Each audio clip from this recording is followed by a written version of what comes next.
Սևանալիճը Կովկասի ամենամեծ և Եվրասիայի ամենախոշոր բարձր լեռնային քաղցրահամ լճերից մեկն է։ Սևանալիճի նշանակությունը Հայաստանի համար հնարավոր չէ գերագնահատել, ինչպես ռազմավարական, այնպես էլ անվտանգության, բնապահպանական, պատմական, մշակութային և տնտեսական առումներով։ Չնայած իր նշանակությանը, լճի էկոհամակարգը վերջին տասնամյակներում զգալիորեն տուժել է ոչ կայուն օգտագործման պատճառով, կանգնեցնելով բազմաթիվ մարտահրավերների առջև, որոնց լուծումը պահանջում է համակարգային մոտեցում։ Նախորդ դարի կեսերում, օրինակ Սևանա լճում դիտվել են առաջի էկոլոգիական խնդիրները, որը կանաչման ծաղկման տեսքով ա եղել վերջին տասնամյակների ընթացքում։ Սևանա լճի որակական ցուցանիշները գնալով վատացել են։ Սևանա լճի վրա ազդում են երկու շատ կարևոր գործոններ։ Մեկը կլիմայի փոփոխությունն է, որը էականորեն ազդեց դեպի լիճ հոսող գետերի ջրի քանակի վրա։ Հաջորդ մեծ գործոնը, որ ազդում է լճի վրա, դա մարդու գործունեությունն է։ Մեծ քաղաքները եւ գյուղերը չունեն կենսաբանական մաքրման կանոններ։ Ամբողջ կեղտաջրերը քաղաքներից դեպի լիճ են հոսում։ Սա լուրջ խնդիր է եւ լավագույն դեպքում մենք այնտեղ ունենք մեխանիկական մաքրման կանոններ։ Սևանա լճին գնահատական տալու համար պետք է բոլոր գործոնները հաշվի առնենք։ Ժամանակը մեզ համոզեց, որ Սևանա լճի ջրահավաք ավազանը իրոք փխրուն, բայց կայուն էկոհամակարգ է։ Հայաստանի կառավարությունը մեծապես կարևորում է Սևանա լճի էկոհամակարգի վերականգնումը և ավելի քան 2 տասնամյակ աշխատանքներ է տանում այդ ուղղությամբ։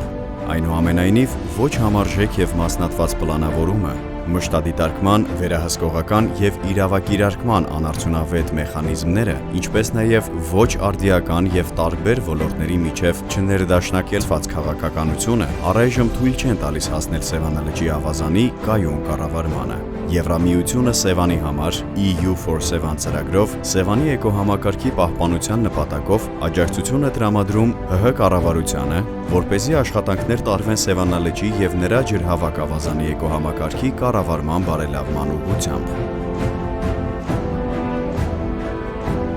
Հաշվի առնելով ներկայիս իրավիճակները, մարտահրավերները, հատկապես կլիմայի ազդեցությունը եւ արդացին գործոնների ազդեցությունը լճի էկոհամակարգի վրա, անհրաժեշտություն է առաջացել վերանայելու ամբողջ արհեստական դաշտը եւ նորովի սահմանել նպատակները, թիրախները եւ ռազմավարական ուղղությունները, որոնք ավելի իրագործելի եւ իրատեսական են այս պահի խնդիրների լուծման տեսանկյունից։ ՄԱԶԾ բաղադրիչի շրջանակներում EU4Sevan ծրագրում ներառված են կարևոր փաստաթղթերի մշակումներ,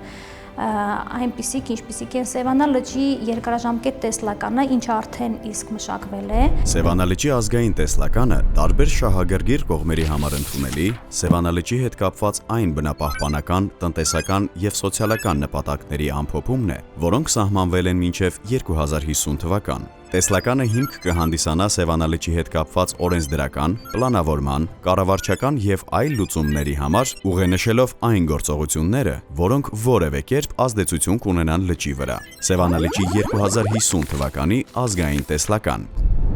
Սևանա լիճն առողջ, կայուն էկոհամակարգ է և ռազմավարական ռեսուրս, որի գիտահեն, արդիական և ներառական կառավարման կարևոր բաղադրիչներն են լճի ջրհավաք ավազանի համայնքների բարեկեցությունը և Հայաստանի Հանրապետության անվտանգային, բնապահպանական, մշակութային, տնտեսական և սոցիալական առաջնահերթությունները։ Պատկերում յուրաքանչյուր մակարդակ խորհրդանշում է տեսլականի բաղադրիչները։ Առաջին մակարդակը գիտականն է, ինչը խորհրդանշում է գիտահեն որոշումների կայացման գործընթացը։ Երկրորդ մակարդակում նորարարական լուծումների խթանումն ու արդիական կառավարումն են։ Այս մակարդակը խորհրդանշում է տնտեսական և սոցիալական առաջնահերթությունները։ Երրորդ մակարդակում համայնքի և էկոհամակարգի բարեկեցությունն է, մշակութային, բնապահպանական առաջնահերթություններն ու գենդերային հավասարությունը։ Այս մակարդակը նաև խորհրդանշում է ներառական որոշումների կայացման մոդելը։ Տեսլականին հասնելու համար կարևոր է համապատասխան գործողությունների ծրագրի մշակումը և իրականացումը, ինչպես նաև անհրաժեշտ օրենսդրական փոփոխությունները։ Այս տեսլականի հիմքով պետք է մշակվեն Սևանա լճի ռազմավարությունը, որը արտացոլելու է պետության քաղաքականությունը Սևանա լճի էկոհամակարգի խնդիրների լուծման համար եւ այն միջոցառումները, որոնք պետք է իրականացվեն լճի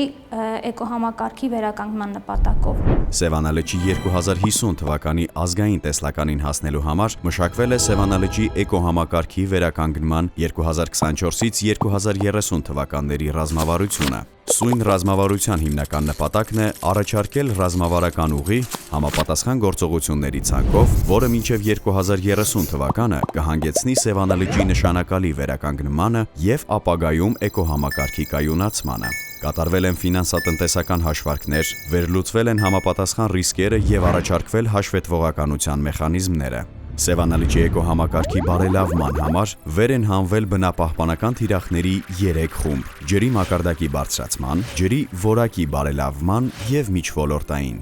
Ջրի մակարդակի բարձրացման թիրախը եւ համապատասխան մոտեցումներն ու միջոցառումները թույլ կտան բարելավել լճում ջրային հաշվեկշիռը, ավելացնելով ջրի ներհոսքը եւ նվազեցնելով լճի ջրառը։ Ջրի որակի բարելավման թիրախն անդրադառնում է ինչպես ջրի աղտոտվածության, այնպես էլ դեգրադացման կառավարմանը։ Առանց Սևանա լճում աղտոտիչ նյութերի եւ թափոնների պատշաճ վերահսկման հնարավոր չէ ունենալ ջրի որակի բարելավում եւ հետեւաբար ավելի առողջ էկոհամակարգեր։ Միջոլորտային թիրախն անդրադառնում է այնպիսի միջոցառումների, որոնք վերաբերում են 2 կամ ավելի ոլորտների կամ տվյալ ոլորտների մեջ չընդգրկված առանձին միջոցառումներ են։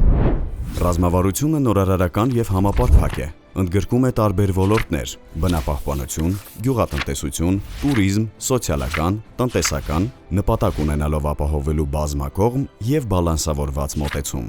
Ռազմավարությունում իրավաքաղաքական շրջանակը նույնպես հիմնարար բաղադրիչ է։ Ռազմավարության հաջողության գլխավոր գրավականը առաջարկվող գործողությունների լայն ընդգրկումն ու համապարփակ լինելն է, ինչպես նաև շահագրգիռ կողմերի բարձր ներգրավվածության աստիճանը։ Սևանա լճի ռազմավարությունը համապարփակ է եւ միտված է լճի էկոհամակարգի վերականգնմանը եւ առկա մարտահրավերներին դիմակայելուն։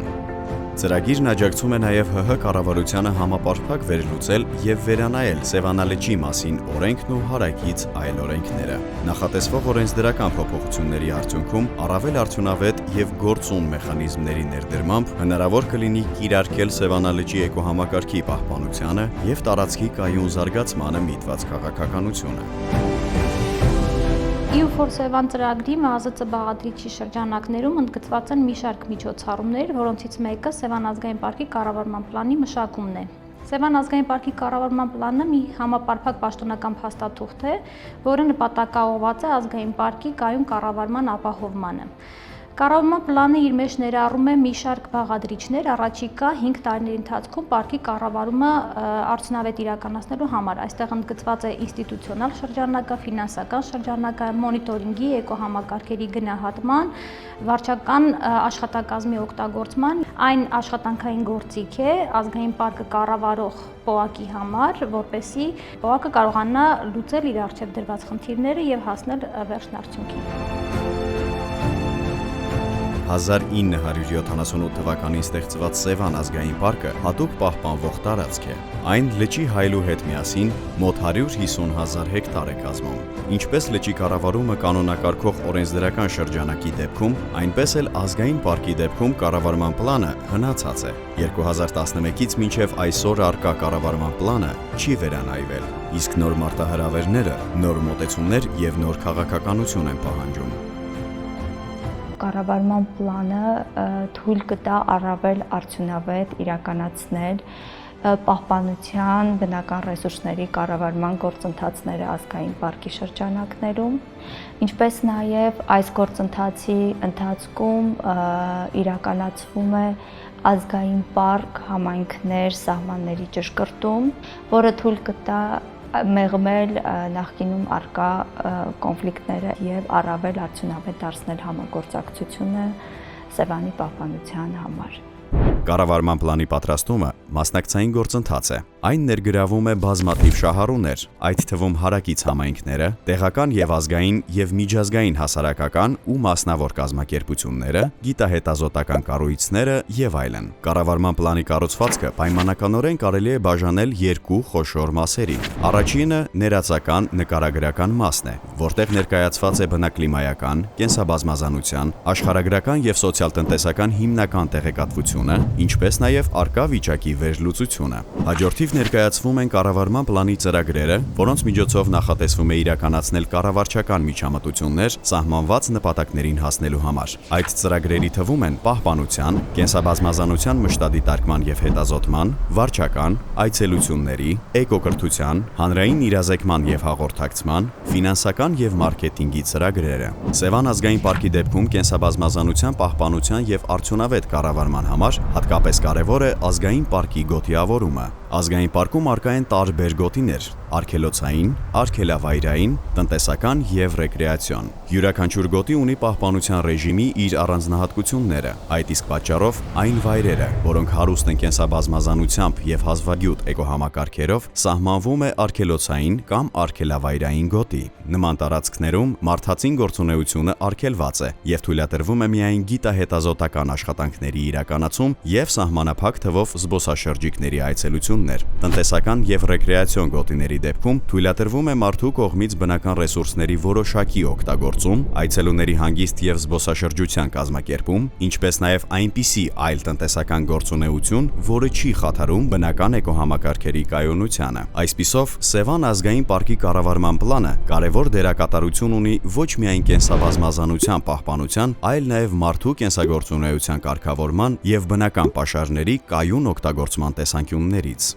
Սևան ազգային պարկի կառավարման պլանի կարևորության ամենամեծ բաղադրիչը նաև նրա սահմանների ճշգրտման անհրաժեշտությունն է։ Տարիներ շարունակ մենք ունենք հիմնախնդիրներ ազգային պարկը եւ իր հարակից համայնքների հետ սահմանների ճշգրտման մասով հողամասերի պատկանելության, կադաստրային տվյալների անճշտությունների, ինչը առաջացնում է տարածքում կառավարման եւ հողօգտագործման հետ կապված խնդիրներ։ Այս կառավարման պլանի շրջանակներում առանցքային հիմքում դրված է վերջնականացնել եւ ճշգրտել սահմանները, թե որ կետից սկսված բնապահպանական միջոցառումները պետք է լինեն ըստ ազգային պարկի պահպանության ռեժիմներին համապատասխան եւ որ սահմանից այն կողմ պետք է լինեն համայնքային զարգացման ծրագրերը։ Այս անգամ արդեն ավելի ճշգրիտ կունենանք կոորդինատական համակարգով սահմաններ Սևան ազգային պարկի։ Հաջորդ արդյունքը, որի ուղղությամբ աշխատանքներ են տարվում, դա Սևանա լճի ջրի բարձրացման համապարփակ ազդեցության գնահատումն է։ Մենք գիտենք, որ օրենսդրական կարգավորումներով սահմանված է, որպեսզի Սևանա լճի էկոհամակարգը վերականգնելու նպատակով լճի ջուրը բարձրանա 6 մետր, որից մոտավորապես 3 մետր արդեն բարձրացում կա։ Սակայն երբ որ փորձում ենք նայել այն վերլուծական եւ մասնագիտական հիմքերը դրա հետ կապված, ունենք որոշակի բացեր այդ տեսանկյունից եւ կարիք կա համապարփակ գնահատելու եւ հասկանալու։ Եթե մենք ջուրը բարձրացնում ենք մինչև համապատասխան նիշը, մենք ինչպիսի ազդեցություն ենք ունենում ջրի քանակի տեսանկյունից, ջրի որակի տեսանկյունից, որին միտված է հենց այդ գործողությունը, ինչպիսի ազդեցություն ենք ունենում հարակից էկոհամակարգերի, համայնքների վրա, սոցիալական, տնտեսական տեսանկյունից, ներառյալ ենթակառուցվածքները։ Ազդեցության գնահատումը ինքը հիմնված է ջրի քանակական եւ որակական մոդելների վրա, այսինքն լինելու է մաքսիմալ գիտահեն, պրոյեկտելով նաեւ համապատասխան կլիմայական սցենարները։ Ջրի բարձրացման ազդեցության հաղթահարման տեսանկյունից ծրագիրը նաև աջակցում է կառավարությանը մաքրելու արդեն հեղեղված տարածքները անտառային, թփային եւ այլ բուսականությունից։ Բուսականությունից չմաքրված ափամերձ տարածքների ջրածածկման արդյունքում ցամաքային բուսականությունը քայքայվում է առաջացնելով օրգանական նյութերի ներհոսք, որն էլ հավելյալ աղտոտում է ջուրը, նպաստելով լճի ծաղկմանը։